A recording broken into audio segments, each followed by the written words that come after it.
Hey everyone, welcome back to the channel. Now on today's episode, we're going to be installing a gauge pod from Banks for the iDash gauge. Now we've already actually done the install, so this was actually done in the vibrations when I was trying to figure out all the vibration stuff. So I actually already installed the iDash gauge pod. I was going to put it in that video, but I decided to pull it out and make it its own video instead. So that's actually already been done.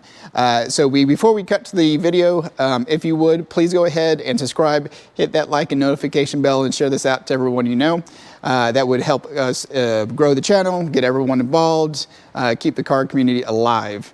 Now, on this episode, we went ahead and installed the gauge pod onto the A-pillar and then also the gauge itself. So again, I've already done this, but I went ahead and instead of putting it in the vibrations video, I pulled it out to have its own video.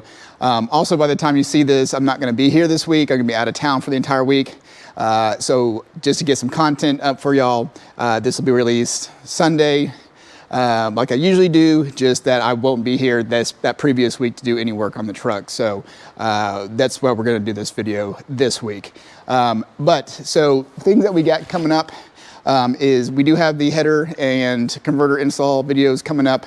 I do have that planned. We also are going to have our chiller kit installed hopefully next week is what I'm planning. That's all going to depend on Jay at JFab Performance. He's actually going to be doing the install for me with Kurt from Forced Induction Interchillers. So they're going to be installing that. I'm going to be recording and they're going to be doing the step-by-step. Hopefully I can get them to narrate it. If not, I'll do a voiceover or I'll try to narrate it while they're doing the installation.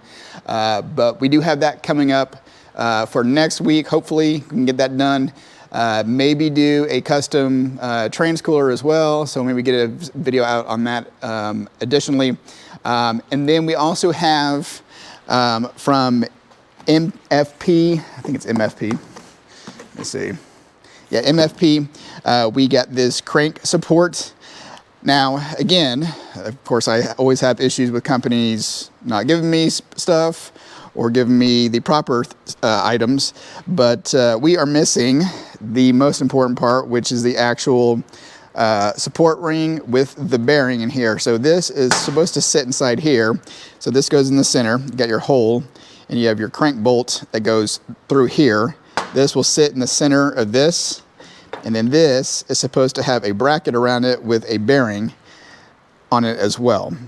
And we don't have that, and we didn't get that in the box. So we've reached out to Coyotes Direct, who I bought this from, to see if they are going to go ahead and get me the part that I need, or if MFP is going to be the one getting me the part that I need. So we'll figure out once we hear back from Coyotes Direct on what direction that we need to go. But it seems like everyone's missing parts, or parts are not right, or something's wrong. It's starting to kill me though. Let's go ahead and get to the video though. We're going to go ahead and actually install something this week. It's going to be small, so it's just going to be this Banks gauge pod, which is going to hold our iDash gauge that I took out of my ZL1. So if you want to install this, I think this will hold air motive gauges and everything else, anything that's the same diameter. So I'm going to go back with the Banks iDash that I already had, since that gives me everything, honestly, that I'm going to want to monitor anyways. So very first thing, so this kit will come with the gauge. Going to get an Allen wrench, stepped drill bit, got a cap socket, and then also some dikes or some wire cutters. So the first thing we're going to do is we're going to take our trim panel pieces and we're going to come in here and pull down enough of this weather stripping to expose the A-pillar, so that way we can get to this and then take this out. Next, we're going to come in here into this side panel and pop it out. So that way we have access and we can run our wiring harness down here and down through here into our OBD2 port. So next thing we're going to do is we're going to need to access the handle, which we are going to, I don't know if you can see, but it's got a little bitty hole right here. So you're going to get a pick in there, and that'll release this cover that goes along here itself. And that way we can access the bolts to be able to pull out the A-pillar.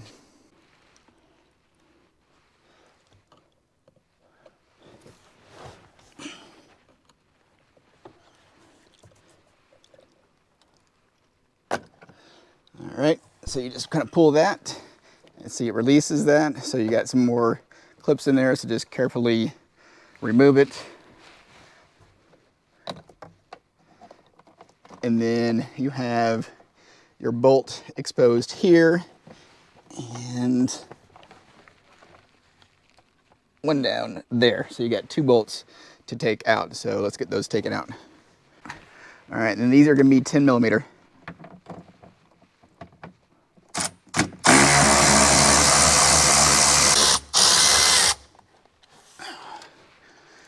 All right, once we get those 2 bolts out, should be able to pop the panel down,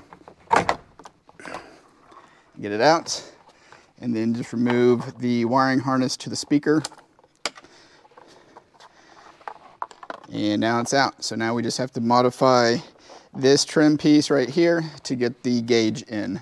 All right, so now the next thing we're gonna do is we're gonna take the step drill bit that they provided, and we are gonna open up this hole right here. So it's the lower hole on the lower bolt connection point closest to the speaker that's in the A-pillar. So it's this middle one right here. We're going to enlarge to 18 millimeters to feed the wire through there. So this gauge pod slips in behind the here, and as you can see, it overlaps, so it is going to cover up that hole.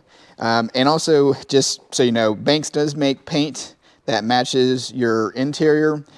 So if you want to get that from them, you can. I didn't really care, so I'm just going to leave mine black. But that is something that you can do because they do have paint on their website. So let's get this taped up so we can mark the 18 millimeter plunge point, and then we will drill that out and we'll move on to the next step. Get that marked, get this in the drill, and then we will get this set to the lower setting, and then we will drill this out, and you need to make sure that you are drilling at a straight angle.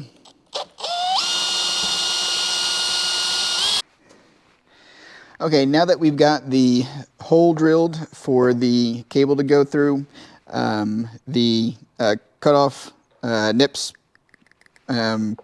tool that they gave, what we're going to do with this is, if you can see this line right here, this is this backside, so this is where you pulled off and got the pick in there to pull that off. We're going to take this and cut this at the line.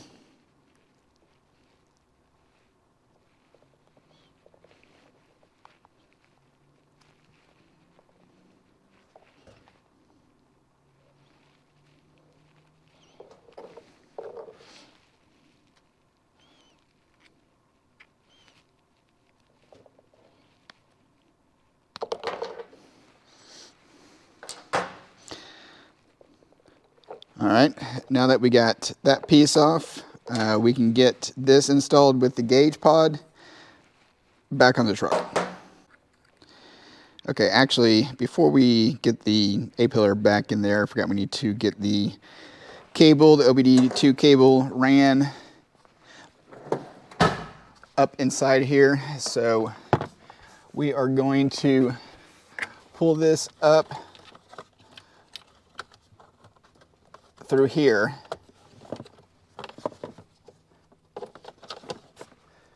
and then lay it up on the dash.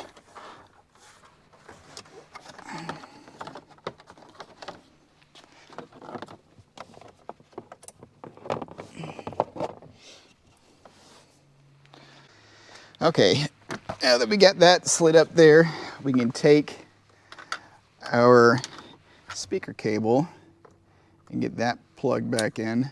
And then we will take our iDash cable and run it through that hole that we just made with the stepped drill bit.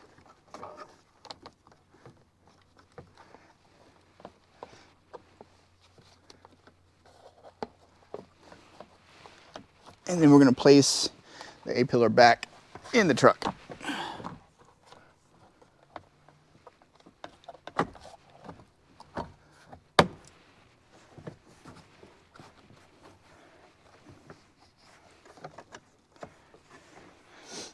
All right.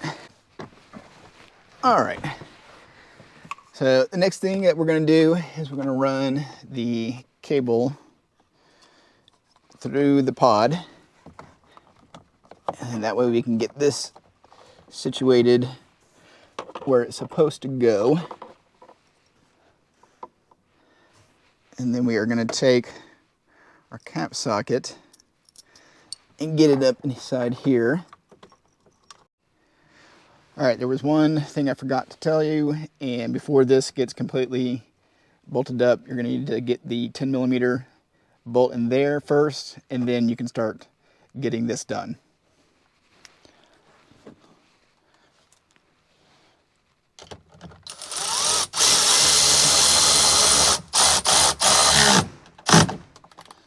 All right, then we can finish up getting the gauge pod bolted in. All right, once we have the gauge pod bolted down, we can get the weather stripping put back up and then get the cover put back up on this corner. All right, got that in. Then we can get our gauge and install that as well. So one thing I do as well is to check to make sure if this is going to be loose at all.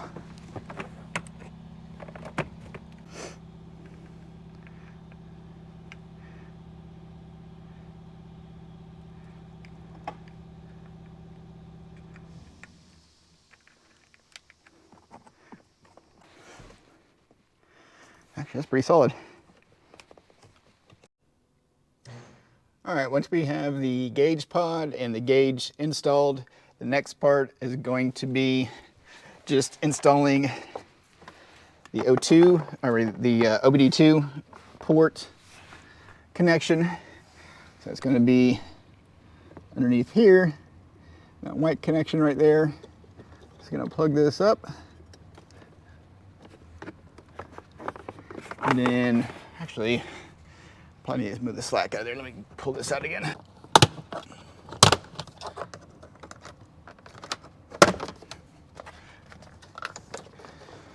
All right, let's get all this slack and then get some zip ties and zip tie all that stuff up.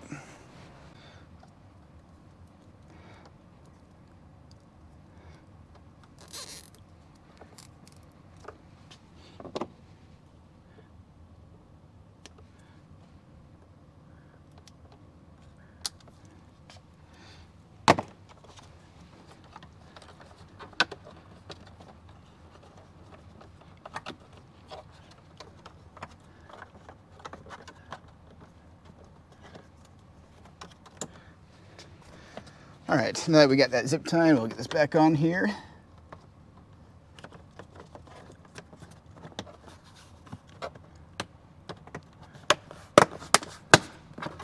All right, so we got the iDash installed. Let's get the car or truck on. You can see what we got going on the iDash. It was set up before. I kind of played around with it for a minute. Set it up in here.